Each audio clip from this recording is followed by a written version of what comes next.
On arrive donc à ce 18 janvier. Il est à peu près 22h30, 22h45 je crois à ce moment-là, je ne suis pas sûr. En tout cas, ce qui se passe, c'est qu'il y a un fait de jeu. Et c'est, comme on dit, j'ai presque envie de dire, c'est l'allumette qui a tout déclenché. Ce fait de jeu qui est sponsorisé à la 91e minute. Corner pour le Sénégal. Et puis là, cette faute qui est sifflée de Mamadou Seck. Cette faute sifflée avant la fin de l'action. Brahim d'abord, le ressenti joueur. Est-ce que c'est une faute technique là, littéralement ou pas, de la part de l'arbitre?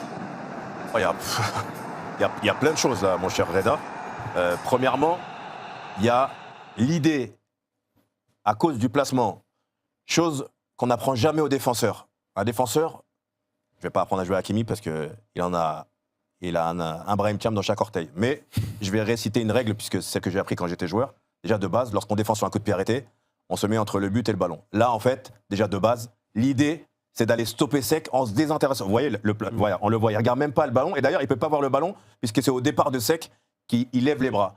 Et donc, l'arbitre, déjà, dans son interprétation de l'action, déjà, il doit comprendre qu'Hakimi, il ne se préoccupe que du joueur. Donc, dans cette idée-là, et on voit qu'Hakimi lève les bras, Seck, vous voyez, il regarde le ballon, il part, il essaye de se défaire du marquage, mais comme on fait dans toutes les actions sur le terrain. C'est-à-dire que quand un attaquant veut se défaire du marquage, moi j'étais défenseur, on utilise les bras, ça existe, ça ne veut pas dire qu'il y a faute tout le temps. C'est-à-dire que l'interprétation de cette action, elle est erronée totalement de la part de l'arbitre, qui siffle évidemment bien trop tôt. Mais en plus, l'outil de la VAR, c'est quoi? C'est justement de laisser une action aller au bout, et si on s'est trompé, on fait intervenir la VAR et on rectifie. Là, c'est impossible. Là, c'est impossible puisque le coup de sifflet a eu lieu et on ne peut pas revenir. Et en fait, pour cet ensemble d'éléments-là, on est à l'envers complet et c'est ce qui a fait un petit peu, par la suite, un petit peu dégénérer le match. Hamza, je te fais confiance sur son analyse du foot africain. On a affaire à un arbitre qui a quand même beaucoup d'expérience, monsieur Jean-Jacques Ndala. Ngombo, c'est pas un nom anodin sur le continent. Oui, alors déjà, il arbitre le match d'ouverture de cette Coupe d'Afrique des Nations entre le Maroc et les Comores.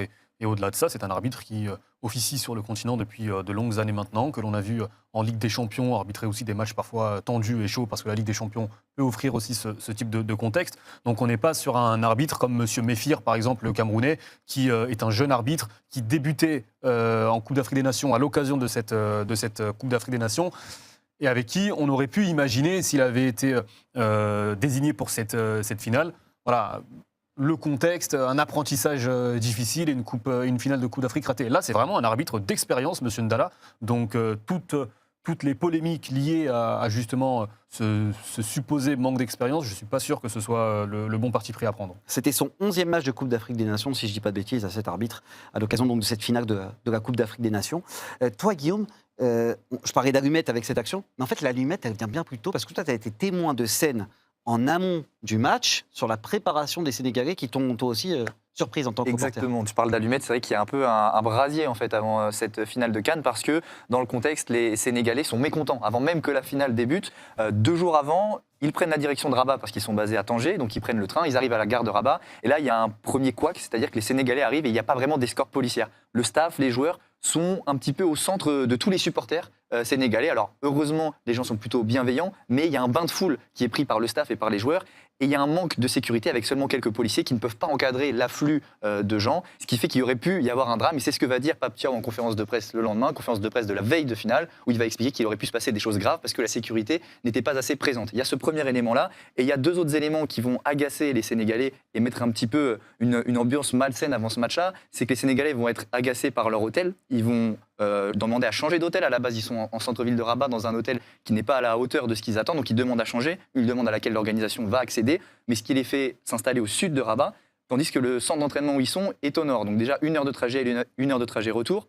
Donc les Sénégalais demandent aussi de changer de lieu d'entraînement, parce qu'ils estiment aussi que c'est à l'Académie Mohamed VI, qui donc appartient à la Fédé marocaine, et ils estiment qu'ils s'entraînent sur les terres en gros de l'adversaire. Ils se sentent lésés en fait. Ils se sentent lésés donc pour cette arrivée à la gare, pour cet hôtel qui n'est pas à la hauteur et qui est changé, et ensuite pour ce terrain d'entraînement qui doit être changé aussi. Donc il y a tout un contexte qui est tendu et qui va trouver son apogée avec la déclaration de Pape Thiaw en conférence de presse de veille de match, qui explique, lui ne parle que de l'arrivée à la gare, mais il explique que c'est anormal, que l'organisation n'ait pas prévu d'escorte et qu'il n'y ait pas eu plus de sécurité autour des joueurs et qu'un drame aurait pu se passer. Et donc on a un sentiment que les Sénégalais déjà sont mécontents par rapport à l'organisation de cette finale, et c'est traduit aussi par un communiqué de la Fédération sénégalaise qui explique voilà, ces différents points de mécontentement, même si après tout a été réglé par la Fédération, on n'est pas dans les conditions idéales pour aborder une finale d'une Coupe d'Afrique des Nations.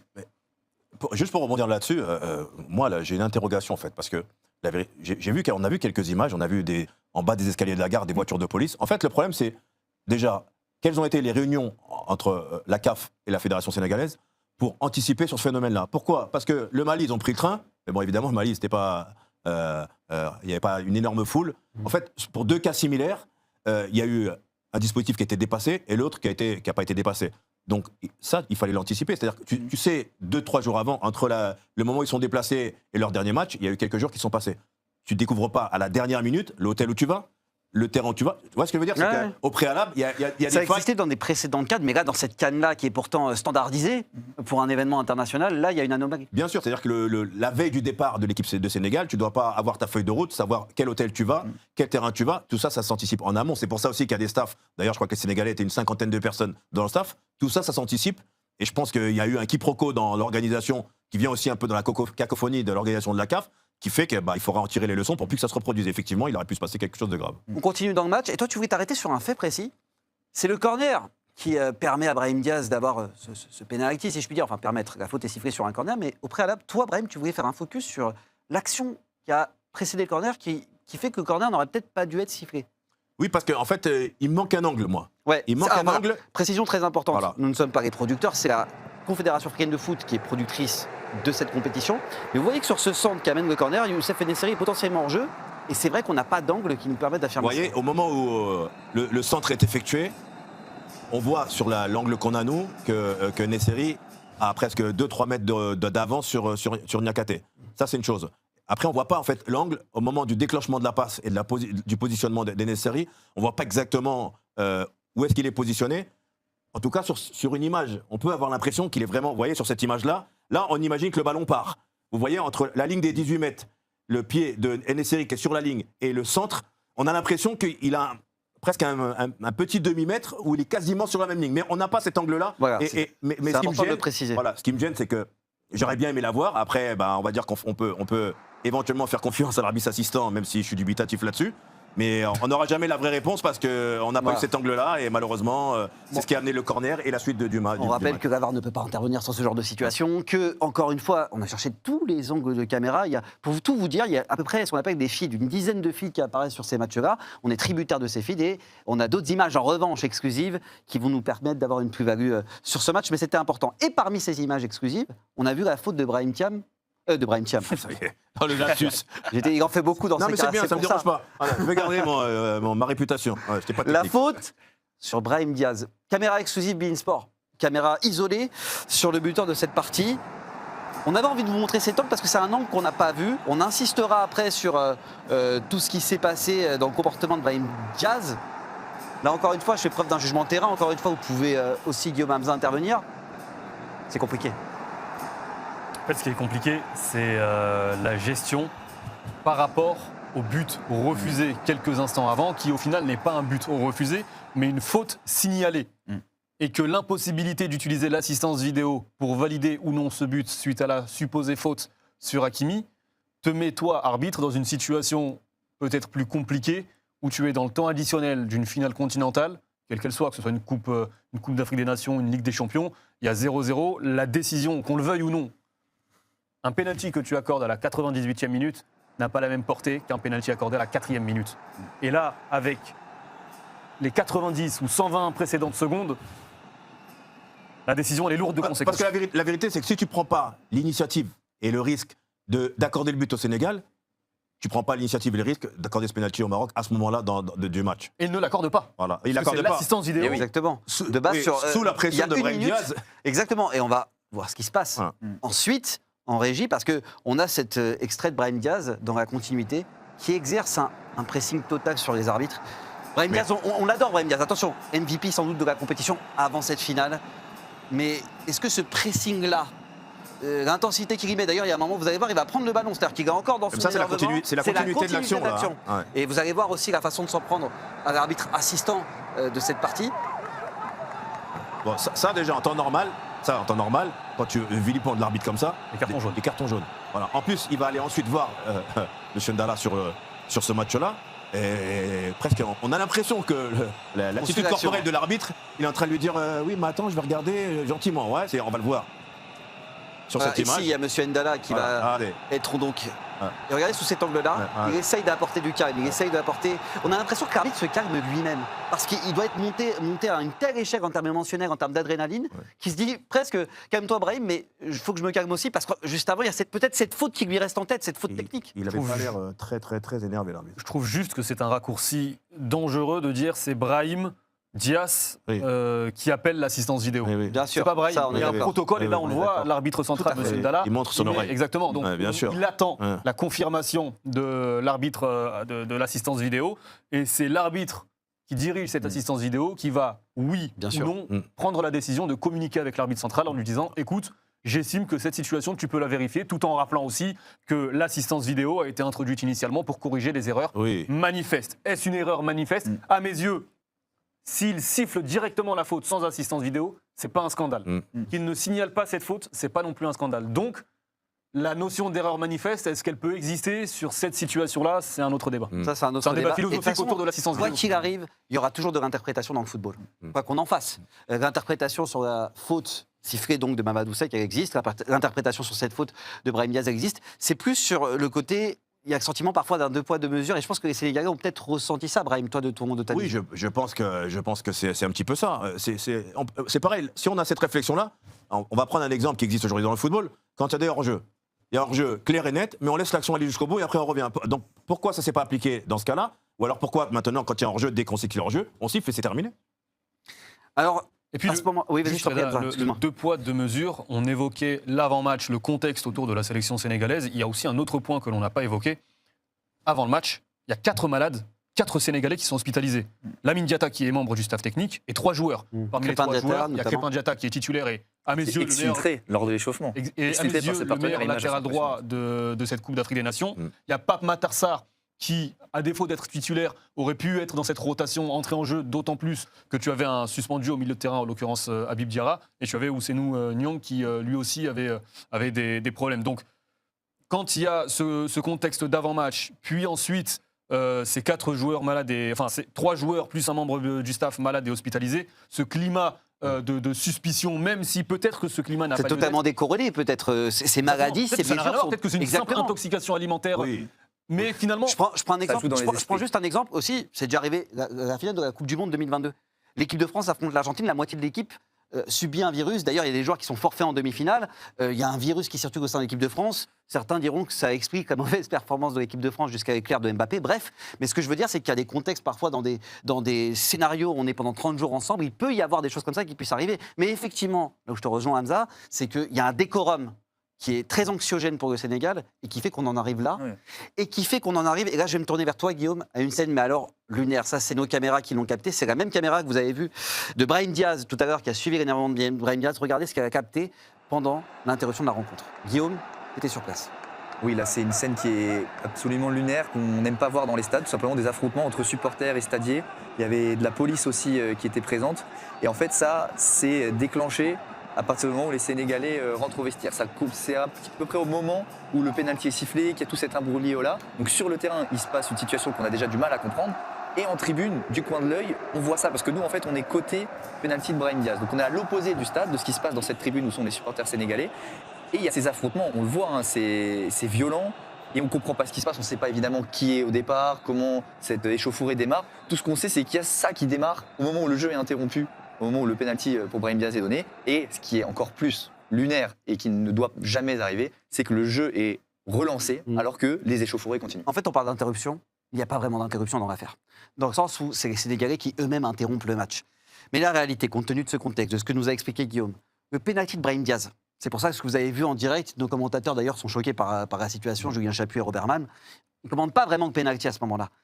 C'est parce qu'au même moment, il y a ces échauffourées-là que tout le monde se dit, attendez, le pénalty va être tiré dans ces conditions-là. Voilà pourquoi on avait envie aussi de vous montrer ces images d'échauffourées, pour vous mettre en perspective tout ce qui se passe et ce qui explique ce moment totalement lunaire sur le terrain et ta précision est importante. Tu le dis très bien, quand on écoute Julien Chapuis commenter ce pénalty, on comprend son désarroi, Parce qu'en fait, il y a d'un côté du stade, en plus la position commentateur est très haute dans le stade. Donc il y a d'un côté, tout à sa droite, le penalty de Brahim Diaz qui s'apprête à être tiré. Et à l'opposé, l'exact opposé, au coin gauche du stade, ces scènes d'échauffourée qui impliquent une centaine de personnes. Avec des chaises, des coups. Il y a eu pas mal d'images sur les réseaux sociaux aussi, et on a vu les images exclusives Beansport. On le voit, il se passe ça au moment où le penalty de Brahim Diaz il est tiré. Diaz, Où les parce joueurs- qu'il de est Brahim Diaz, pardon. Moi aussi, je me On trompe. va la faire souvent. Je vais finir par jouer, je vous le dis, moi. Et au moment où ce penalty est tiré, il y a ça qui se passe. Donc on comprend le désarroi de tout le monde. Et moi, j'étais vraiment côté donc, du penalty de Brahim Diaz, où au moment où il s'apprête à tirer, je suis droit devant et je suis à 2 doigts de le rater parce que je suis happé par les images de ce qui se passe entre les supporters à l'autre bout du terrain. Donc ça montre qu'il y a tout un environnement autour du match qui est complètement lunaire, irrationnel, et que le match ne doit jamais continuer dans ces conditions-là. Où est la CAF Où est la CAF Où est la Confédération africaine de football? C'est quand même assez incroyable de voir, avec un petit peu de recul, un petit peu tout ça, mais on a l'habitude de voir des matchs, de commenter des matchs, d'être sur les stades, on a fait des compétitions, on est allé à travers le monde partout. Ok. Le b.a.-ba de cette situation-là, c'est quoi? Où sont les délégués de la CAF qui appellent l'arbitre? Monsieur, faites rentrer tout le monde au vestiaire. Tant que le terrain n'est pas dégagé, le match ne reprend pas. Point final. Où sont-ils? Que font-ils? Parce que maintenant, à l'heure où on est en train d'enregistrer cette émission, on voit, ça parle peut-être de possibles sanctions, il va y avoir des choses de fait. Ok. Mais vous, est-ce que vous avez fait votre travail finalement? Non? À quel moment une bagarre générale entre des supporters et les stadiers, en même temps qu'un pénalty soit tiré, ça n'existe pas. Même pas à la console, on peut faire ça. Ça n'existe pas. Non, je te confirme. Et la faute, elle est là. Et peut-être que ça aurait permis un petit peu d'atténuer un petit peu tout ça. Et on va pas excuser le fait que les Sénégalais soient rentrés sous la vedette de Pape Diop. Mais la vérité, c'est que ça ne doit jamais exister. Même on voit sur l'image, on voit Mazraoui au milieu de terrain qui marche. Déjà, l'intégrité, la sécurité des joueurs, ça ne doit pas exister. D'ailleurs, Bah oui, on peut remontrer l'image parce que juste, vous voyez, il y a aussi des remplaçants sénégalais qui sont en face. Vous allez voir Bien sûr, mais on voit vous allez voir à un moment Cheikh donné, Sabali, on va le voir marcher. On va voir un autre joueur sénégalais qui sont à quelques mètres à un moment donné. Je ne sais pas si c'est sur cette image-là. C'est juste C'est-à-dire après. qu'à 2 mètres près, là, on voit Brahim Diaz qui marche. Un joueur peut prendre même une chaise sur la tête. Et les gens que vous voyez en chaise du bleu sont des journalistes. Hein. Il y a des photographes, des journalistes. D'ailleurs, qui sont là. les chaises viennent des journalistes et des stadiers qui étaient juste en bas. Voilà, Cheikh Sabali qui est Allez, là, joueur. tout à fait. Ouais. Ah oui, non mais c'est incroyable. Et d'ailleurs, on l'a pas vu dans les images, on l'a pas vu non plus sur les réseaux sociaux. Et moi, je l'ai vu à ce moment-là. Il y a eu un tel mouvement de foule que les panneaux publicitaires derrière le but, donc qui sont quand même très proches du terrain, se sont écroulés. Alors, je ne sais pas comment ils les ont remontés, mais c'est incroyable. Exactement. C'est comme si, malheureusement, on a eu à vivre des fois quelques scènes de supporters sous la pression qui quittent la tribune pour aller se réfugier sur le terrain. On l'a vu ça des fois, entouré des stadiers parce que ça devenait dangereux. Tout le monde rentre, mais c'est juste, pour moi, c'est une défaillance de la CAF sur ce match-là. Alors à ce moment-là, je vous l'ai dit, on montre quasiment que des images exclusives. Mais il y a une image aussi qui nous marque, c'est celle de Pape Thiaw. Rappelons les faits, l'entraîneur du Sénégal qui rameute entre guillemets ses troupes pour leur dire d'aller au vestiaire. Et puis il y a cette séquence qu'on vous a traduite, on a fait beaucoup de lectures labiales. Walid Regragui, Pape Thiaw, explication.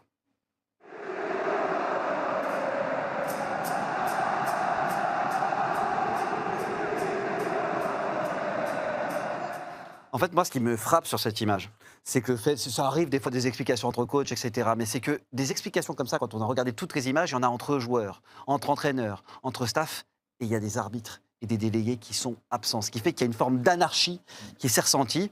Je ne dis pas que ça justifie le comportement de Pape Thiaw, qui sera sans doute sanctionné par la FIFA, par rapport au GACAF. On ne sait pas encore quelle autorité sera suffisamment compétente. Mais je dis qu'à ce moment-là, regardez, ça discute de partout, et c'est l'anarchie, on ne sait plus où on est en fait. Et donc, est-ce que ça participe aussi à l'explication de ce qui s'est passé dans cette finale d'anthologie ou pas? Hamza. Sincèrement, je découvre certaines images. Moi, je suis C'est fait exprès, hein, comme nos viewers.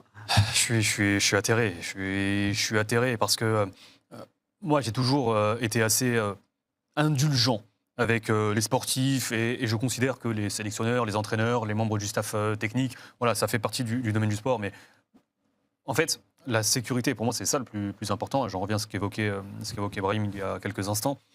La sécurité des sportifs, la sécurité des encadrements a été menacée. L'intégrité physique de ces hommes a été menacée.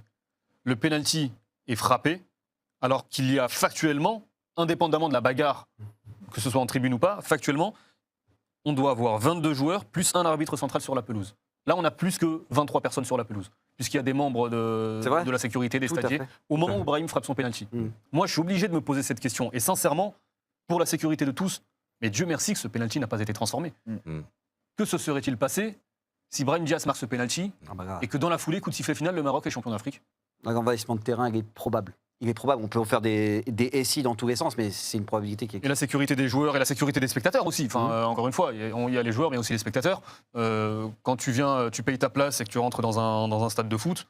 Justement, toi, Guillaume, tu as senti qu'à tout moment, ça pouvait vriller aussi entre supporters des deux équipes ou pas?